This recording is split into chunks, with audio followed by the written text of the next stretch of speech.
দেশজুড়ে চলমান তাপপ্রবাহে জনজীবন যখন অতিষ্ঠ, তখন আবহাওয়া অধিদপ্তর জানালো এর পেছনে প্রভাব ফেলছে এল নিনো।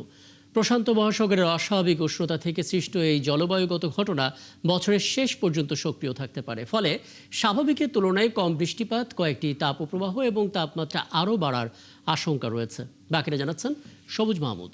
দেশে সক্রিয় হয়েছে এল নিনো। প্রশান্ত মহাসাগরে পানির উপরিভাগের তাপমাত্রা স্বাভাবিকের চেয়ে বেড়ে যাওয়ায় জলবায়ুগত এই ঘটনা বিশ্বের বিভিন্ন অঞ্চলের আবহাওয়ায় প্রভাব ফেলে। এর ফলে কোথাও অতিবৃষ্টি, কোথাও খরা, আবার কোথাও তাপমাত্রা অস্বাভাবিক হারে বেড়ে যায়। ঢাকাসহ দেশের বিভিন্ন জায়গায় তাপমাত্রা বেড়েছে। মঙ্গলবার সর্বোচ্চ তাপমাত্রা রেকর্ড করা হয়েছে সৈয়দপুরে 38.5 ডিগ্রি সেলসিয়াস। তীব্র তাপপ্রবাহে জনজীবন অতিষ্ঠ। Lily premium gold soap 24 carat gold এনে দেয় রিয়েল গোল্ডেন গ্লো।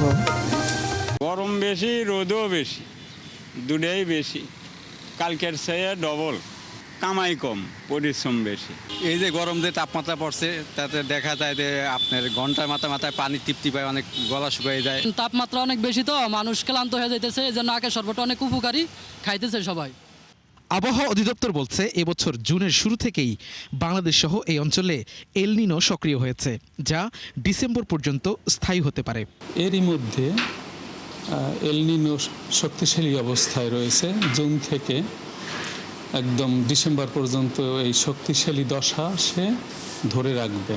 এল নিনো কিন্তু গ্লোবাল ওয়ার্মিংকে প্রতিনিধিত্ব করে, অর্থাৎ যে বছরগুলোতে এল নিনো সক্রিয় বা শক্তিশালী অবস্থায় থাকে সেই বছর পৃথিবীতে একটু গরম বেশি পড়ে।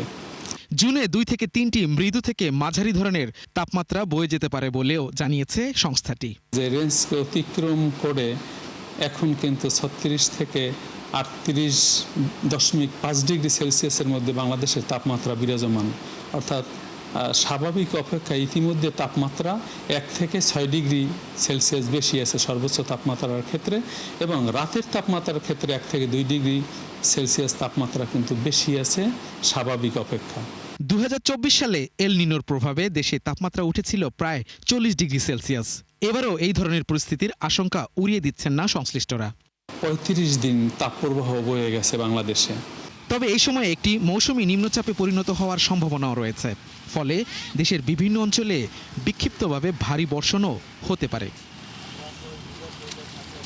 সবুজ মাহমুদ, 71, ঢাকা।